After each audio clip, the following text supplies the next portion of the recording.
In 1972, David Bowie released his album, The Rise and Fall of Ziggy Stardust, and my friend Rich and I are going to talk about it on this episode of Records with Ray.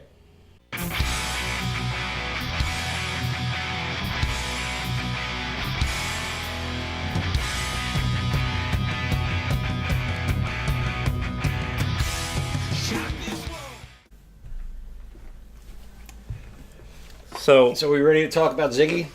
Let's talk about Ziggy. But before we talk about Ziggy Stardust, let's talk about David Bowie a la the 80s.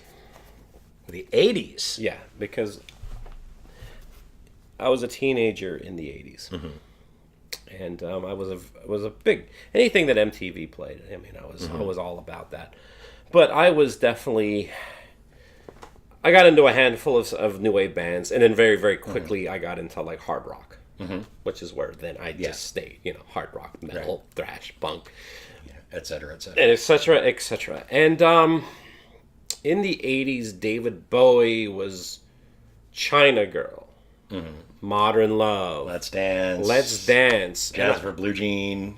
Yeah, and I remember like I never thought much of it. I'm just sort of like, why does this guy why does he look like a waiter, and why is he wearing like white gloves? Yeah, like that. And well, a lot of it too was the thing about Bowie was if just jumping ahead to the 80s like you're saying. Yeah. That's like, 10 a dozen years into, let's say, his being fairly well known. Yeah. And he'd done a lot of experimental stuff. And when it got to the point of, he'd done, his early more kind of, ground control to Major Tom, he'd done all that. And he'd done this and Aladdin Sane and, just, basically being this, this spaceman. And then he did his, the albums like around, like his Berlin years, like around Lou Reed and all that stuff. Low and Roger. And in the 80s, pretty much, when he, from what I understand, when he did Let's Dance, I mean, he went and got Nile Rodgers basically he wanted to do something different. And he did. Yeah, he did want to have something that was more accessible, and he did want to have definitely want to have hits. Yeah. Yeah, and he did China Girl, which I guess was it all when he did for I guess he wrote it for Iggy Pop, or they co-wrote it or something, and then but Let's Dance, obviously that was just such an immediate hit. As you're talking about all this, it's like you're kind of given a very, very brief overview of like David Bowie's history, and it's easy. You can go online now, and you can watch videos, you can watch documentaries. There's a Wikipedia page, but growing up in the 80s, you didn't have much access to much information. No. The only thing you had was MTV, whatever was played on the radio. And if you had like an older friend or something, like maybe if you had an old friend that was like a handful of like rock and roll magazines, but like I remember Circus and Hit Parade and all those were definitely geared towards like hard rock. And they were shit too. I mean, they were kind of lowest common denominator. Just looking silly. Back at it, was just ridiculous. So speaking of the radio, so for a long time, like David Bowie's like, okay, I never thought much of him, and I heard the song Suffragette City on the radio. And I'm like, holy, this song rocks. This is incredible. And it's like, that was David Bowie with Suffragette, and I'm like, David Bowie, like Let's Dance. I'm like the same guy. I mean, the voice is like completely different. He's like had like more like back in these days. He definitely had like more of kind of a higher like kind of like maybe a little more nasally. Yeah, absolutely kind of thing. Whereas put on your red shoes and dance. He wasn't. Yeah, he went low. He went low. Yeah, and I'm like, okay.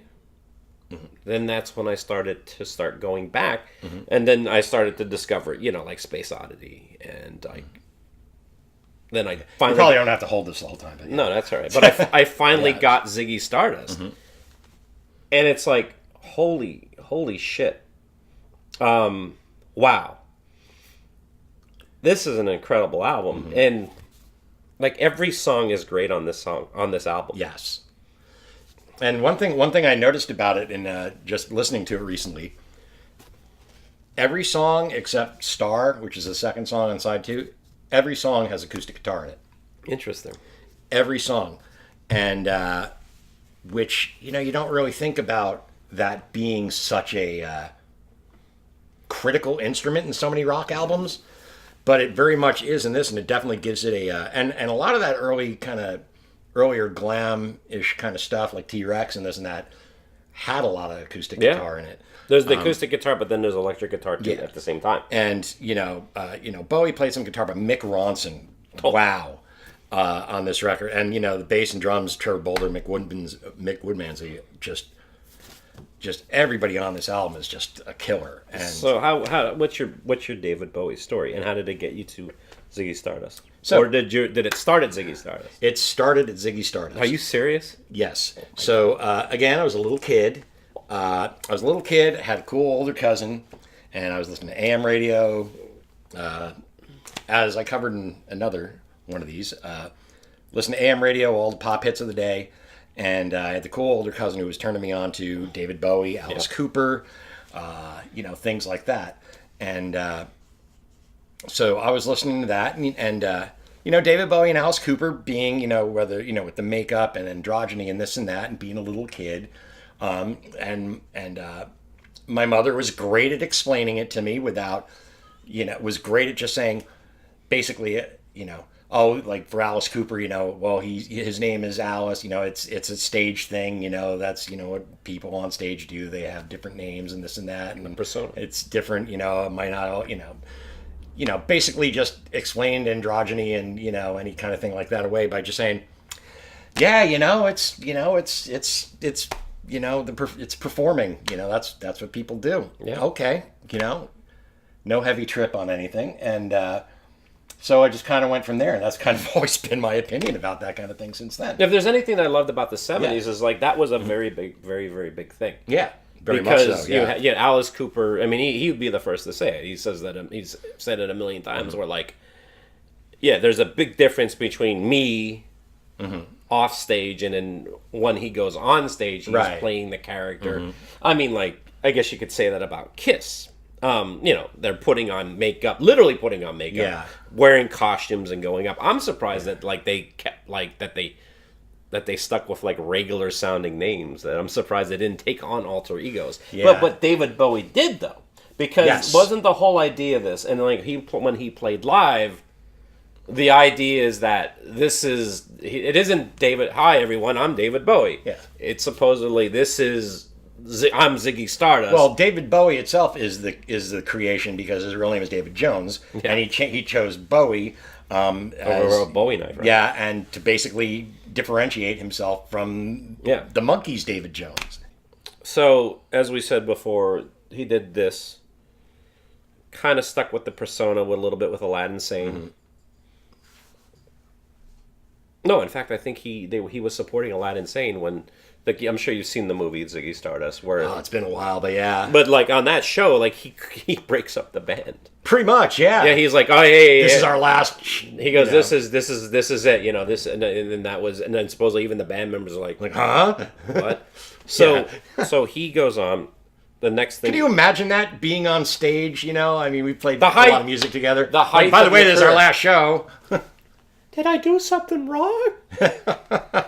So he goes on, and then the next phase of David Bowie is then the Thin White Duke. He does that, and then he does the Berlin stuff. Go back to the 80s, on and on.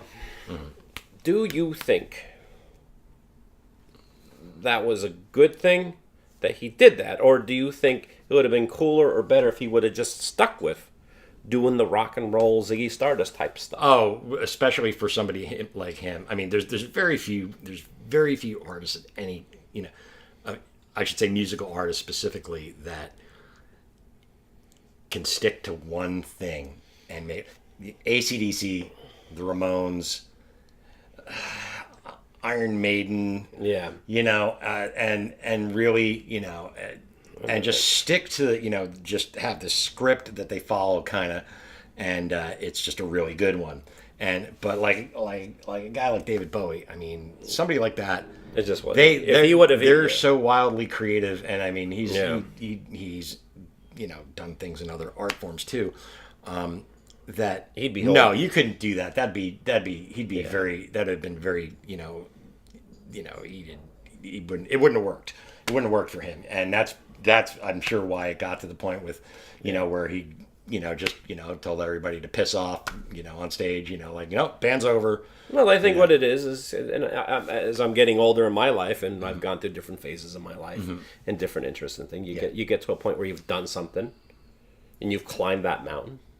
Yeah. And you're like, what else is there? You're like, all right, I've done it. Yeah. Time to move on to something completely different. Yeah. It's like reading a book. You finish it and you're like, okay, that was great. You put the book on the shelf. It's like, okay, now I'm going to read this one. Yeah. As a teenager in the 80s, hearing what I knew of David Bowie, I didn't care. Yeah. Not knowing the full span of his breadth life. Of his work, yeah. And then when we get to like now, he died a couple years ago. And then he went on to do other albums after Let's Dance. And like a lot of the stuff that he started to do going into like he started working with Trent Reznor. And then his last two albums that he put out are incredible. Really great stuff. Oh yeah, there's some great stuff on there. Well, like you mentioned with Trent Reznor, the song "I'm Afraid of Americans." Yeah. Or what was the one? I forget if he was working with him or he was doing a Little Wonder. That one. That was Earthling. Yeah, and I mean there was just the same album, right? Was that the same album as "I'm Afraid of Americans"? And but anyway, just two killer songs. How many decades into his career. And you did Tin Machine. Yeah, Tin Machine, which that's some people like it, some people don't. Yeah. I never really cared that much either way, to tell you the truth on that one. Thanks. I was the bass player in that band. Yeah. Yeah. Oh yeah.